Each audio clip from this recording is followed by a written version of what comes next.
Shalom mon frère, ma sœur, ce matin nous voulons dire notre reconnaissance à notre Dieu, lui qui nous a prêté le souffle de vie et qui nous a bénis de toutes les bénédictions spirituelles dans les lieux célestes, nous qui avons reçu Jésus comme Seigneur et Sauveur ce matin. Oui frères et sœurs, nous voulons examiner cette parole qui nous permet d'avoir une pleine conscience de ce que le Seigneur nous a donné pour que nous puissions vivre dans ce monde et être son reflet. Vivre par l'Esprit et produire le fruit de l'Esprit.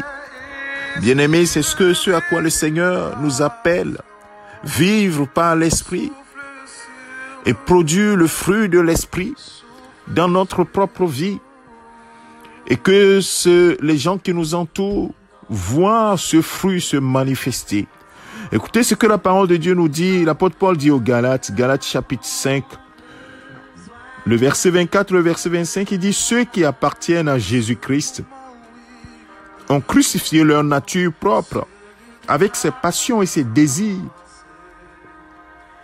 Si nous vivons par l'Esprit, laissons-nous aussi conduire par l'Esprit. » C'est la version second 21.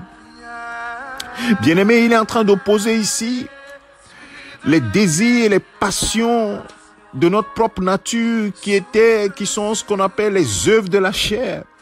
Il les oppose à la vie de l'esprit et être conduit par l'esprit, marcher, se laisser conduire par l'esprit, vivre par l'esprit.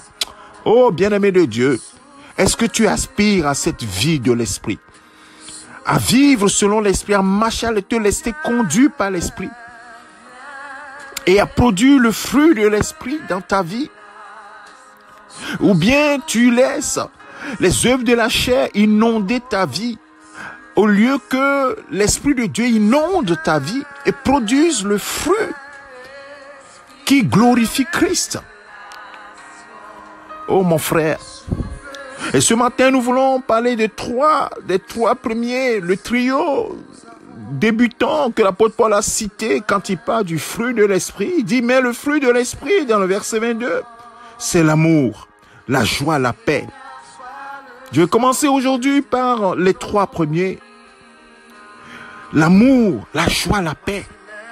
Est-ce que tu te laisses inonder par l'amour de Dieu? La joie que produit le Saint-Esprit? La paix venant de Dieu. Est-ce que tu te laisses conduire par cet amour de Dieu? Est-ce que tu te laisses conduire par la joie qu'apporte le Saint-Esprit dans ta vie? Est-ce que tu te laisses conduire par la paix de Dieu? Ou bien tu laisses les œuvres de la chair qui sont évidentes prendre le contrôle de ta vie? Et pourtant la Bible dit que ceux qui sont à Jésus-Christ, ou bien que ceux qui appartiennent à Jésus-Christ, ont crucifié leur nature propre, leur chair, et ses passions et ses désirs. Mais pourquoi les œuvres de la chair sont aussi évidentes dans ta vie, mon frère, ma sœur? Est-ce que tu marches par l'Esprit? Tu te laisses conduire par l'Esprit? Ce matin, j'aimerais véritablement nous exhorter à examiner cet aspect de notre vie. Si véritablement nous appartenons à Christ, laissons-nous conduire par l'Esprit de Dieu et produisons le fruit de l'Esprit. L'amour de Dieu, la joie que produit le Saint-Esprit, la joie du Seigneur sera votre force. Néhémie dit au peuple, la paix que donne le Saint-Esprit dans nos vies. Mon frère, aspire à cela. Laisse les œuvres de la chair de côté. Parce que cette chair-là, normalement, a été déjà crucifiée avec Christ. Et que maintenant, l'Esprit doit prendre le contrôle. C'est pourquoi seul le Saint-Esprit doit te conduire. Tu ne dois pas être conduit par les œuvres de la chair. Les passions, les désirs de la chair qui sont véritablement évidents. Tu peux lire ces œuvres de la chair dans le verset 19. Mon frère, ma sœur, concentre-toi et laisse-toi conduire par le Saint-Esprit. Ce matin, c'est notre désir. C'est mon désir. Je pense que c'est ton désir aussi. Alors, exprime-le au Seigneur, notre Dieu.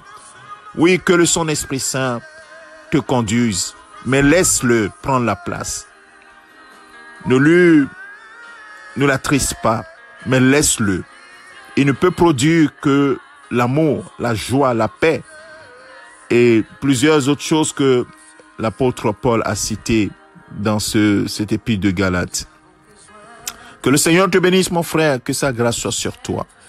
Nous voulons être vraiment le reflet de Christ. Nous voulons produire les fruits qui montrent que nous sommes véritablement passés des ténèbres à la lumière.